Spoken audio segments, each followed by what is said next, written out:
You understand how to see value in saturation.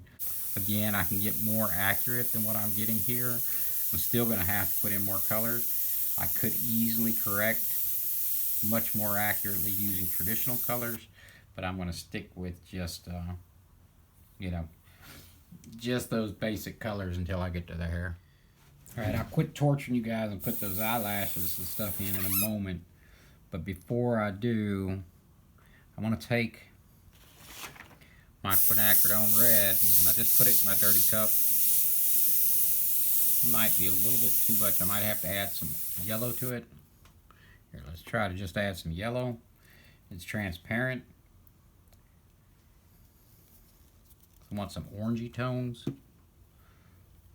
My reference to see the subtlety of that beautiful lighting that comes in here that lights up her face with some reddish tones. And what that's from is the light is traveling through her skin. We've talked about the term for that. A little bit reddish, warming up the skin tone just a little bit.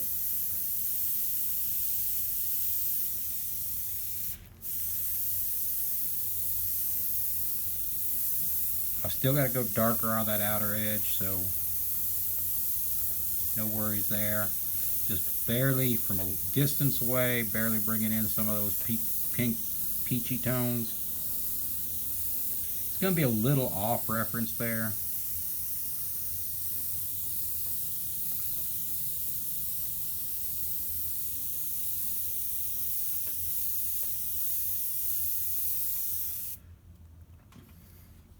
See how gentle I'm spraying. We get over to here, gotta be careful because the orange reddish color needs to come in over that cheek, but I need to keep that texture, and this will all darken in over here significantly. So I ain't worried about having a little too much in there, but we still gonna darken that up.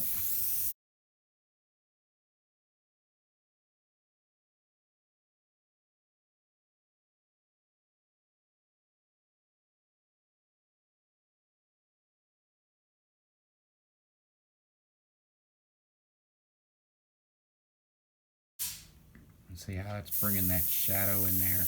I'm gonna go ahead and run that shadow over that eyebrow, because the eyebrow will cover it, even though it really, like you can see it there, because of the eyebrow being light right now, it looks off, but once I put the eyebrow in there, it will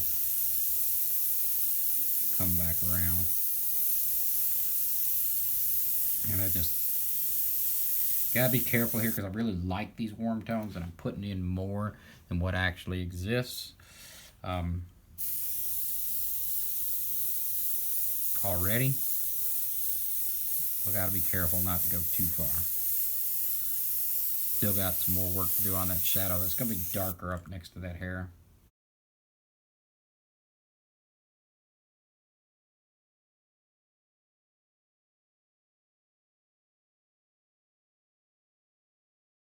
Put the dark in between the hair and that cheek there. Yeah, pay attention to that dramatic difference when I pull that off. And then of course I will darken in the left hand side as well.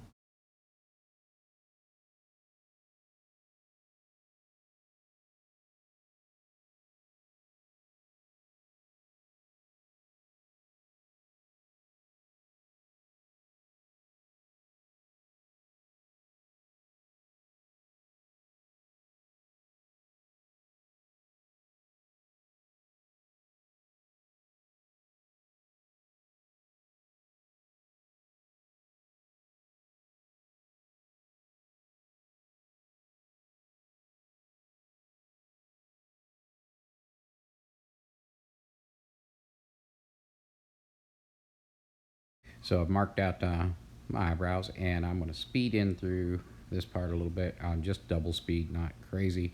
And what you'll see me do there is bring in those eyebrows. Um, None of my airbrushes are working real great right now. Um, should have cleaned them, but it was late. I wanted to get some stuff done. I just went with it. So then I'm going to come in after I do that. I will do a little bit of erasing and a little bit of scratching out. But I want you to pay attention to the direction of the eyebrows.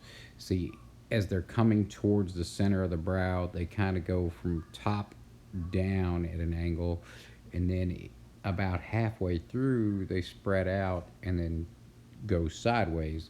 So, and then you've got some that are just barely sticking out past the edges of the eyebrows. So that's important to pay attention to. Then I'll come in here and do a little bit of pulling out, erasing work with it. Um, and I'll have to kind of go back and forth on that a little bit because I didn't get real clean lines on it. But there are some white hairs that exist in those eyebrows, so we'll come back and scratch a little bit. I'll probably have to layer that 2 or 3 times. And then I'm going to put my eyelashes in as well.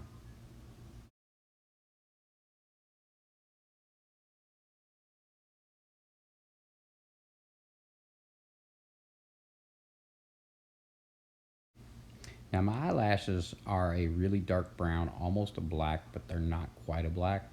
And I'm going to use that to shade out just a little bit. And so now you see me, I'm coming in here and I'm freehanding those eyelashes in there. You may not be there. There's several different ways in which you can handle that. One, if you could even go as far as use a watercolor pencil, a dark watercolor pencil there, depending on that type of surface you're using. You could do multiple different things, or you could just take and cut a slit in a piece of paper. I've shown that before. You cut a slit in a piece of paper, spread it apart a little bit, hold it, and you can cut that eyelash in, and it'll be really, really crisp, even more crisp than mine. Wasn't too worried about it because that makeup's kind of clumped up in there. So at the end result, and from a foot away, it will be plenty okay. If you get up really, really close to them, you can tell those lines are a little bit shaky and a little bit wobbly. Also reinforcing that crease line that comes down over the top of the eye. And I use that same color there. And yeah, so just gonna finish putting in the lower eyelashes. Like I said, I'm freehanding them. Don't feel like you have to. Don't ruin your painting because you got an ego and think, oh, I gotta freehand these in. Right above the eyelashes, on the lower eyelashes, there are some highlights, some very bright highlights that'll stick through there. And so I'm going to come through here and I will touch up and I will add little highlights to the eyeball. Usually there's a wet spot that catches a reflection right on the top part where the inside of the lower lid meets the eye. And of course, the other highlights. And I'm not going back to pure white on all of these. So, in some cases I am. So pulling out those highlights, knowing I was going to get a little bit of overspray as I worked them. I didn't finish up the eyes earlier. I think I mentioned that. And then, like I said, I'll have a little bit of highlighting going on the lower eyelid.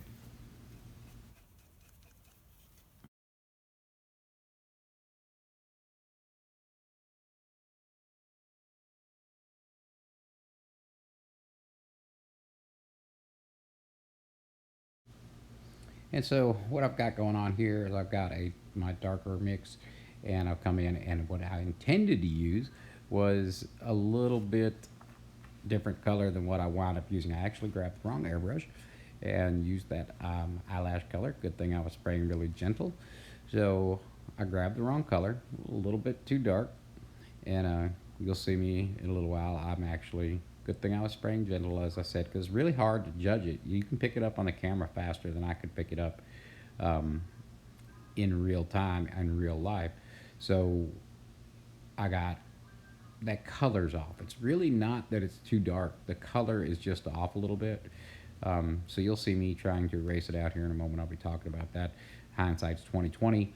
I'm mentioning this, seeing that after the fact, and we actually saw it last night. And so now I'm just, editing over and voice overing what I was doing. So yeah, so anyway, so what we're doing is we're shadowing it around the eyes and we're shadowing it under the eyes, and that is a necessary step. My color is just off. Have to, I'll have to do a little repair. I'm going to try to erase out that top layer while it is still damp. And get most of it that way. Because if I can get most of it that way, I've still got some tones. I can shift it back in. If I can get, if not, it'll be a great lesson on color correction shortly. Okay, I'm not going to do any more color correcting on the face. I'm not going to do any more corrections on the face. I have a little bit of work to do, but I want to go ahead and get my hair in and judge exactly where I'm at, because whereas sometimes things will look a little bit off, I've still got to get that hair in, and then I'll see where everything lands,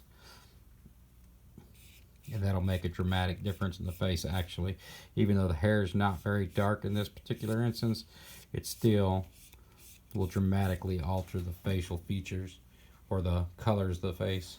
So those little minor tonal things that look wrong, it'd be really hard to correct them without a reference, unless I could isolate them down, but we'll be okay. Now we're going to get a little background in here. My hair ends here, so almost tell me I'm with a little bit of grays. Kind of duplicate this.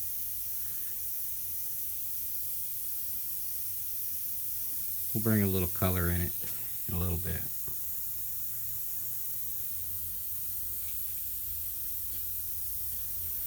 And just run it right along that hairline, and we'll take out the flyaway hairs after the fact.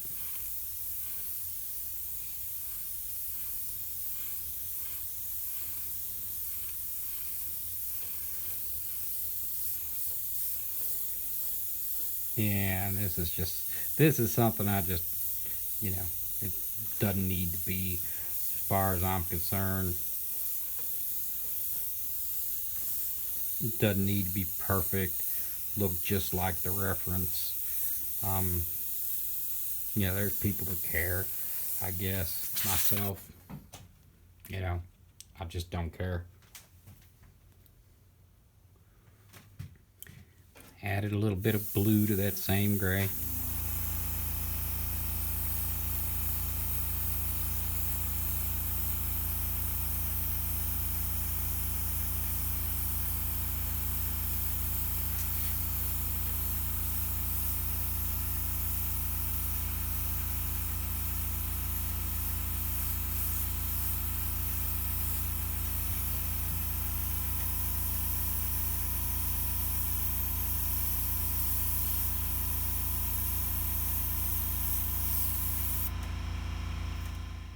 Took some of that gray out, added a little more blue.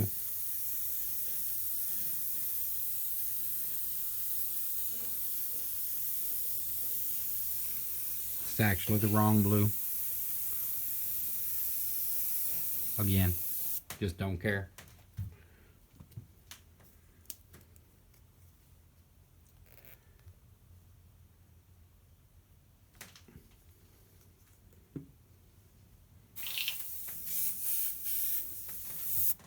Added a little purple to it to get it more in line.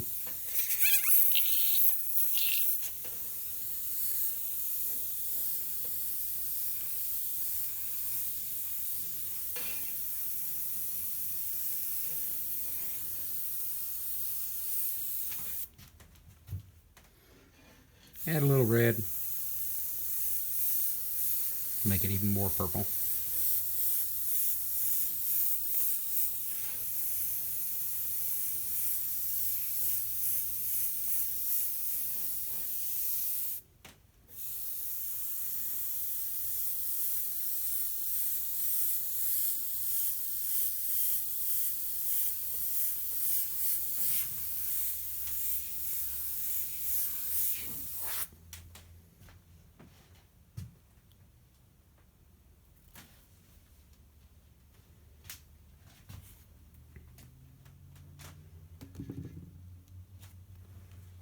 A little bit of reaction over there on the right hand side. I think it's from the paint.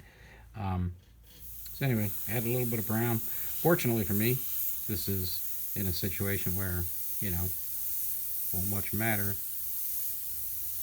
Not sure why that paint's separating the way it is.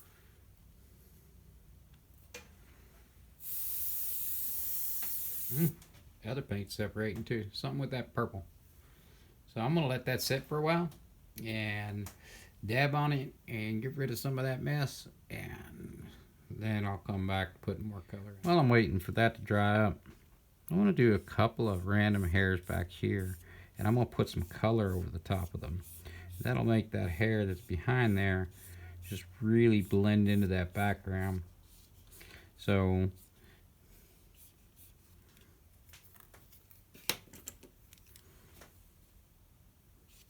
that's just off the very edge. That's not the same as the flyaway hairs that I want to be really bright. I'll do those, the really bright ones, later. So what I'm putting in right now, after I lay some more color over it, these will really just kind of blend in like some hair. It's very light, like color is coming through some hair, through the sunlight effect is what it's going to give.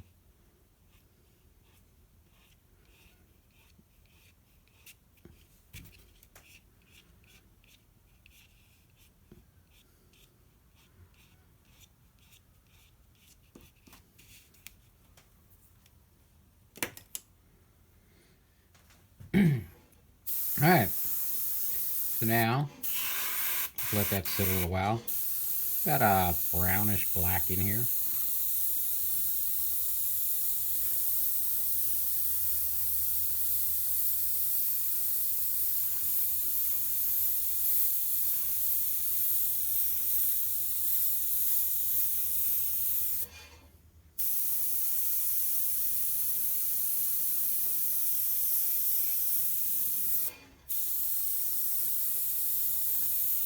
Just making this cool, fuzzy, whatever background it happens to be.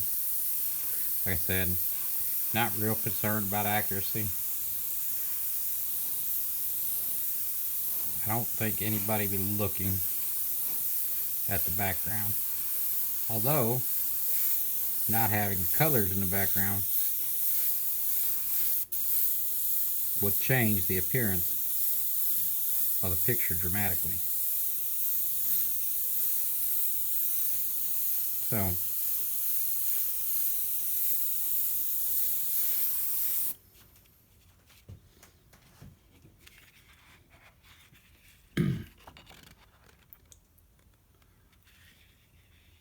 as you can already see, just having color around the outside edge is changing the appearance of the picture. And that's without even getting the hair in yet.